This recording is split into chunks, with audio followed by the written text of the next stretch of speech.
What's going on out there, everybody?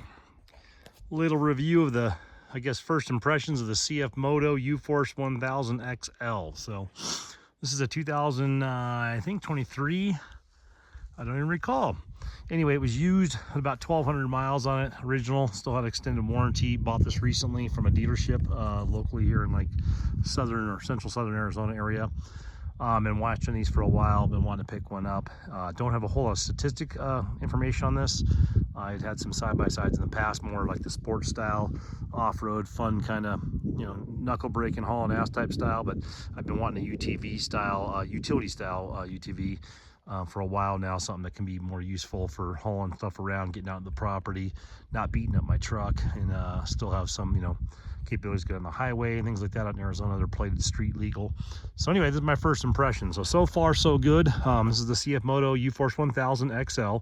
So they kind of come equipped the way you see it, other than that windshield, I believe. So you got the roof on top, you got a winch on the front, you got a carrier in the front for a receiver. I believe it comes with that. That might be an add-on, I'm not sure. Like I said, I bought this used, about 1,200 miles on it. It's very gently used, it's not beat up. And they had just done some service work on it. Customer, I think, bought a brand new one and grew out of love with his old one. And I had the new things, new shiny. So comes with nice rims already on it and tires on there. Tires are more of a chunky, kind of a mud style tire. I don't know what brand these things are. I'll end up going with probably the same rim if there's different options, but more of a all-terrain style tire, because we do a lot of highway or just back and forth between highway and fire roads. We're not really taking this off on some nasty trails, but yeah, this windshield's an add-on. It's plexiglass. Not a big fan of the plexiglass. I would have sprung for the glass, because this thing's already so sheened up from being wiped down when it's dusty that it's almost impossible to see through it on a sunny day if you're going into the sun. So, but that's aftermarket. It's not something that came with the vehicle. Not even sure what brand that is. I'm not familiar with the aftermarket accessories yet on this particular vehicle, but it does the trick. It just isn't, you know, it's hard to see out of. So there's some sort of a super ATV. So anyway, that's the braces. Probably a great piece if you're really careful with how you wash it and don't wash it with a dry cloth. But anyway, has the nets from the original. We're gonna go with half doors pretty soon. I don't know if you take the half doors, if those bolsters come off. I think they're bolted, so I don't know if those come off or they stay on. I'm just looking for a half door style just to keep the dogs from flopping out. We had our Great Dane back there in the back the other day, and he was flopping all over the place. So also trying to figure out something I can do for this rear to almost put like a cage on this thing. I guess I could build something. I haven't really looked in the aftermarket. We got these little pucks here. I'm assuming something goes down there, and there's probably some aftermarket support. There's rear windshields, there's full doors, half doors, insulated doors. So there's quite a few things out there. Probably not as much as the Polaris and the Can-Am, because it's a, you know, maybe a less supportive from what I can tell so far. Not as many of them out in the market, but anyway, trying to find something where I can put maybe like a soft shell around the back, like a canvas soft shell, so my dog can ride in the back there with like a little pillow if he wants to chill. He's a Great Dane, he's huge. So anyway, getting back to first impressions. So far so good. I mean, it's used like a UTV. I mean, it's just the 4x4 seems work fine. A little clunky in the drivetrain. I'm not familiar. I worked with you know, companies that were owned by Polaris, and worked in the Japanese metric and European, you know, metric motorcycle industry for several years. So I've been around the Polaris for years, the Razors and the Rangers. I've never owned a CF Moto product before. Looking at them online, they're pretty comparable. I'm sure there's people that are diehard Polaris, diehard Can-Am that are out there would agree to that potentially, or maybe they would, who knows. I'm not really comparing apples to apples because I don't have the statistic sheets on any of those, but watching some videos from like Hester's Motorsports out in New Mexico and other people like that break these things down over the last few years, I've been pretty impressed with like what I've seen, and watching other people's videos that modify these and lift them on like 33s and wider stances and all that. I've seen some pretty good information. So this is all bone stock other than that windshield. Got the lights in there, running lights and the brake lights, which is kind of nice. I'm assuming reverse lights. I'm not behind it when I'm reversing, so who knows. Like I said, the roof comes on top, those nets come with it.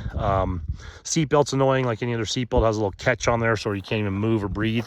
It's a 1000 cc motor. I don't know the exact cc's, maybe it's 939 or something, 969. I don't really know exactly on that. Haven't gone too much into it.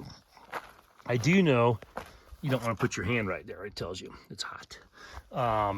Like I said, these are plated street legal in Arizona, so in some other states like that, so it makes it nice. You can rip down the highway. This thing I think is toted to go 74 miles an hour stock. I think I've got it about 65 or so. I really haven't tried to push the limits. I'm just where I'm at by my house. The speed limit is about 55, 65 on the highway, but in the general area I'm at. I think, yeah, I did 65 the other day coming back. We did about probably like a 40-mile run on this thing, just out the back roads of the property here and back to one of our other properties. But yeah, so far so good. A little squeaky, like I said, a little clunky in the drivetrain. I'm assuming this is like a belt-driven centrifugal type of design. I don't really know all the statistics. People probably know in the comment section more than I do. I just know when you go to engage it into gear, reverse or forward, it's a little shaky getting it in. I like the frame on this thing's pretty stout. I said motor looks pretty just standard with a little tiny sway bar or whatnot. So Zerk fittings to grease everything up. Previous owner had 1,200 miles on it. Just got a service at the dealership I bought it from, and I got a pretty good deal. I got it for about $6,000 less than it would cost me to buy a brand new one. And I'll take the 1,200 miles and the extended warranty to save, you know, $1,500 or whatever it was I saved, or sorry, $5,500, whatever I saved on this thing. So we bought this thing for right about $99.50 or something like that out the door. So not bad. Has a dump bed on the back. Dump bed works fine. This tailgate's a little janky, kind of does a little, like, it'll kind of come off of this every now and then. So I think I'm going to put a latch on the exterior of this thing or up here, just so if I do put my dogs or put a load in here, I'm not ripping down the highway and have this balance off. Seems like if you shut it right, it holds up, but it's been a couple times where this side holds and this side bumps up. But like I said, this is used, so who knows if they tamper with that or bent something, I don't know. But yeah, basically tailgate, get it open, there you go. So pretty functional. It's got some little tie down loops in there. I think these are all from OEM. Like I said, there's some spots in here to put some things in. I'm assuming there's some aftermarket support where like something goes in there and turns sideways to hold it in place. Maybe gun rack stuff, maybe accessory stuff. Like I said, I love to get something with like a cage. It wouldn't be hard to build something with aluminum and just make yourself like a little, you know, bed rack on here with some canvas sides would be kind of cool. I think that'd be something neat to be able to kind of close this back end off. So if you wanted to, basically. Think about a rear actual glass glass, you know, rear window, rear windshield. Is it a windshield? Yeah, rear window. And I'm thinking about the glass front windshield, and like I said, half doors on here. I don't know if these mirrors came out. I'm assuming they did. That might be an aftermarket, I'm not sure. Comfort wise, the seats are real straight up. There's nothing, you know, it's not super overly cozy. The position, because you can't recline or anything like that, which is pretty standard in almost all of these. It does slide forward. You can see there's a lever right there to make it go forward. I have it as far back as it can go. My feet are, my legs are 1,000 feet long, so I don't have much choice there. You do have a power steering, adjustable steering column, little lever down there, so that can go up and down a little bit. You have these little pull tabs right here to have this pop down. I have an armrest. They're a little janky. The hinge is really janky at the back, and they've always kind of mentioned that. You can pull the seats up for storage, pull the seats in the back for storage. It does have a toolbox type tote thing in there. I believe in this back section here underneath one of these. I'm not going to rip them all apart right now. These are a little stiff, so if you probably put your dog in the back, you can see they don't bend out of the way. I stuck them back in here the other day, and by the time we were done, they were riding to his side, and he's a big dog. I have a Great Dane, so it's a little comfortable for him. I'd love to find something where I can put a hinge on that thing to where it can fold out of the way. That's obviously not for every user, but yeah, they're just a little bit stiff, and when you're trying to pull the seat up by yourself, you have to kind of reach in there and move both of them at the same time. You got grab bars for your passengers back here. You got cup holders back here. You got two cup holders in the front. They're probably pretty convenient typically, but with this windshield setup I have, has like a lower portion of the windshield that's solid, or flaps around the wind, but it's solid mounted, and then so it kind of interferes a little bit with that drink holder. If you got like a cup, like a Yeti cup or something like that, or Arctic cup that kind of flares out, it doesn't fit real good with that windshield, and that's obviously just proprietary to the windshield that's on there. I don't know if these mirrors came in here. I'm assuming they did not. That might be aftermarket as well. Like I said, I know aftermarket, I mean standard, it does come with the roof and the winch. I don't know about the receiver hitches, don't know about that mirror, and I know the windshield is added. But yeah, comfort wise, not bad. The seats have plenty of cushioning as far as the base portion of the seat. I'm pretty happy with. The back's not bad. You have these bolsters, like I said, on both sides. I'm not a big fan of those, but obviously you rolled it over, you'd want to have some protection here. Rolling it over, I went through some pretty janky stuff the other day, some pretty sketchy back roads. This is my 40-acre property in Arizona. On the back road, back on the far part, I have a small easement to access like a hunting property a gentleman owns back there. It just like cuts through like 2 acres of the back of my property. I don't even notice it, but the road down there is heinous. So the other day I went down this, I didn't film that. I was white knuckling getting down there, and I guess coming from like a KRX or Razors or things I've had in the past and used in the past and owned in the past, having massive suspension travel and articulation and bigger tires than this and a wider stance, I wasn't used to how this was. It's so utility based and so simple. It's not really designed to do some of the stuff I was doing the other day. Not at breakneck speeds. I was just trying to get down some trails where I'd be 2 wheels on the ground, third wheel on the ground, fourth wheel, you know, 2 feet up in the air. So I guess it actually balanced itself very well. I just wasn't expecting that. I would love to do some suspension on this thing in the future, not for height. I'd probably want to just do a better set of shocks, but I would love to see some extended arms if they whatever they make on the aftermarket. I'm sure they got stuff out there. I've seen some guys back east that do all the mud bogging and all those cool, you know, places like the Hatfield McCoy, like off-road parks. But I've seen some people do some demonstration out here where these things are much wider. So I'm assuming there's quite a few aftermarket companies that make wider radius arms and things like that. So a little wider stance on this, a little better suspension would be great. Just better suspension would probably be my first and foremost gripe. The stock suspension on this thing is pretty rough, pretty much, you know, you feel like you're bottoming out and hitting some pretty sharp edges when it's blowing through the stroke. And I'm not even going fast. I'm going, you know, 20 miles, 30 miles an hour down these little dirt roads. Obviously this isn't a sport machine, it's a UTV, utility type vehicle, so I get that part. But I do have a 6-mile dirt road that I hit. It's like a Jeep obstacle course on the way out here. I just caught the tail end of it in the video earlier, but it wasn't, you know, super long. But I mean, some of it's fire roads, got some good rain runoffs, things like that. So it'd just be nice to have a little wider stance on this and a little better suspension component. So 4 shocks is probably in the near future. Next would probably be some all-terrain tires that have a little less aggressive tread, so I can hit the fire roads a little bit without catching edges on these things, and have a little bit better puncture resistance, and also go down the highway, feel a little more comfortable with that sidewall not blowing out. And then, like I said, the third step on this, probably the final step, well, other than doors and windshields like I talked about earlier, maybe a gun rack, would be some extended radius arms in the front, and then whatever they can do in the back, just to widen the stance and just feel a little bit more secure going down some of the trails. So like I said, I don't know what's available for these. Who knows? I got to get on the aftermarket, the old interweb, and see what's out there. But yeah, initial impressions, happy. I think these things retail for about 15 grand brand new. Like I said, I've been watching these for quite some time. This thing came on the market for like $9,950 or something like that, and I think I got it for right around that. I think maybe I might 10.5 out the door. I can't remember what I exactly paid, somewhere in that ballpark. But for, like I said, about 15 or about $5,000, $6,000 cheaper than a brand new one with 1,200 miles. I've been pretty happy. They're not abusive miles. Seems like they were just putting around their ranch. It does have a skid plate on the bottom, full length. One of the skid sections does have some damage on it where it was caught on something, but it didn't hit the frame or damaging underneath there. It looked like it just pulled on it. They do come full skid plates. I'm not going to crawl underneath there exactly right now and show you. You can probably see it on the internet. But the skid plates, it's just nice to have something down there. There is some aftermarket companies that make metal plates. I wouldn't really want to add that weight on here, but there are some companies that make some thicker polymer or plastic style skid plates that might be a good upgrade. I don't know if this is a bumper. Is this... Yes, there's a metal bumper behind there. There's a little thing here, so I guess they have a metal bumper that comes out in front of this. I saw it protects the lights as well, but there is some sort of a metal. Yeah, there's a little bit of a metal bumper right in here, so some protection. You got your winch down in there. I operated the winch. It's simply never been used before, I imagine. Like I said, you got Zerk fittings and everything down here. I feel a little bit of movement in the drivetrain, in the drive shaft. I don't know if there's anything to tighten that up. I don't know if that's just a vibe or feel from this particular machine, or if it's something that's loose because it's a used model and just needs to be tightened or maintained. I haven't really gone through it yet, but love the look. I mean, so yeah, I'm getting back to first review. Love the look of this thing. Love the handling so far for stock. I like the capacity, all the towing capacity and payload capacity is right in there with all the other major brands, Polaris and Can-Am. I like the framing, looks really good and solid. The fit and finish is great. The dash has a cool display. See if I can pop that on real quick for you guys. Most of you guys probably already seen it if you're looking at these in all online.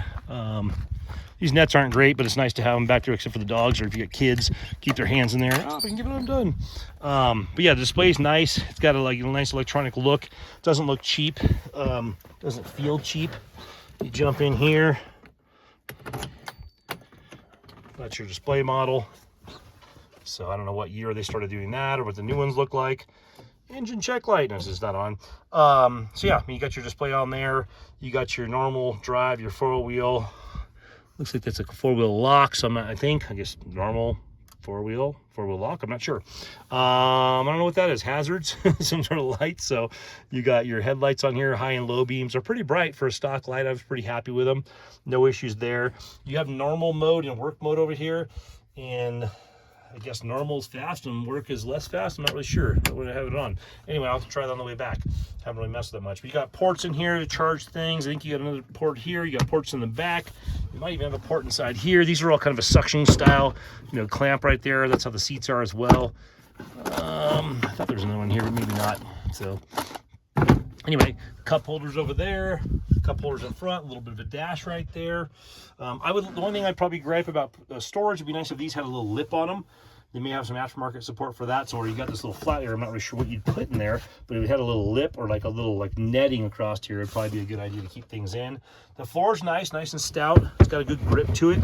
So you can hold on. Like I said, the seat, I believe, goes back or comes up on my way back. So a little tight. I'm 6 foot right on the dot, but I'm all legs. So I mean, I'm pretty tight in here as far as my legs. There's not a lot of extra room, but still comfortable. But plenty of headroom too. Like I said, I'm all legs, so I'm not super high in the torso. But you can see like where my head's out here. I got quite a bit of room. If you're like 6'4", you'd still be pretty roomy in this thing, other than maybe the leg space. But like I said, I'm more legs than body, so you might be able to fit still. Back's pretty comfortable too. I would say it's almost equal to the front. It might even have more leg space in the back. Got this little roll bar. I put a little Molly pack here just to put some stuff so that's loose, so I don't have to have my pockets full when I fill up the glove. You got a cup holder in the back similar to the front that folds down. Like I said, the hinge in the back, that's pretty janky. That'd be one gripe that was pretty common across the board on this thing. Nothing, mine's not an exception to that. I do hear a little squeaking. I'm not really sure if it's from the roof panel or it's from the mirror. I can't really tell, or from this windshield. Something's squeaking, so I gotta lube something up or figure that out. You got grab handles back here on the left for the driver, right for the passenger. Grab handles right in front of the actual rear passengers, which is nice. And like I said, you got 2 cup holders, and you got 2 more ports right here so they can charge your devices, since everyone's electronically plugged in these days. Gas goes in right there. Like I said, and there's your dump handle for the bed. But yeah, so far so good. I'll kind of keep you guys up to date. I'm going to do the service on this myself. I'm going to probably give it another month or so between now and winter. I'll run through all the fluids on this thing. I'll grease everything up probably the next week or so. I've only had this thing for about 3 weeks now. I've only used it maybe 5-6 times out running around the property, but I'll keep you guys informed. I'm going to try and do all the maintenance, like I said, on my own to keep the cost down, and also just want to kind of go through it. And it's just, some of those things are kind of fun to do, just the basic stuff. So turn that key on before I kill it all. But yeah, just figured I'd check in. Like I said, this is one of the new toys, but it's something I've been looking at for a long time. I'm kind of glad I picked one up, and I think this is a bang for the buck. I think the CF Moto UForce 1000 XL is probably the best bang for the buck on the market in that utility 1000cc, especially utility for a ranch usage, getting to your off-grid property, getting to your hunting lodge, working on the farm. I think this is probably the best machine for the price out there. Nothing else is going to get you, I think, more usability. I think you're about maybe 3,000 to 5,000 cheaper than some of the more popular brands out there, and it seems to be well supported enough, and it seems to be base enough to work on that you're not going to get yourself in a pinch by buying the CF Moto over the Polaris or the Can-Am. And like I said, you're saving some money right up front, and it comes pretty well with a few accessories that some of those other ones don't have out there. Right on, guys. You got any questions, throw them in the comments. If there's anything you want me to showcase on this thing, let me know. I know when I was looking around for this particular model a couple years ago, they didn't even have them. You couldn't barely get them in the country at the time, because CF Moto's got a little bit different way of doing business than some of the more popular Japanese or European brands. I had it kind of on a waiting list, and they never showed up. So I waited a whole 6 months to a year, and they never showed up at the dealership I was lined up with, which is kind of weird. But yeah, so it was hard to find some information on that, and you typically don't have a lot of basic usage on these things. You have people lifting and modifying, putting stereos in them and lift kits, or you have people just doing the initial review like I'm doing, and not really touching base on anything wear and tear wise and things like that. So if you have a particular question, throw it in the comments, and I'll try and help you guys out. Stay safe out there, guys. We'll talk to you soon.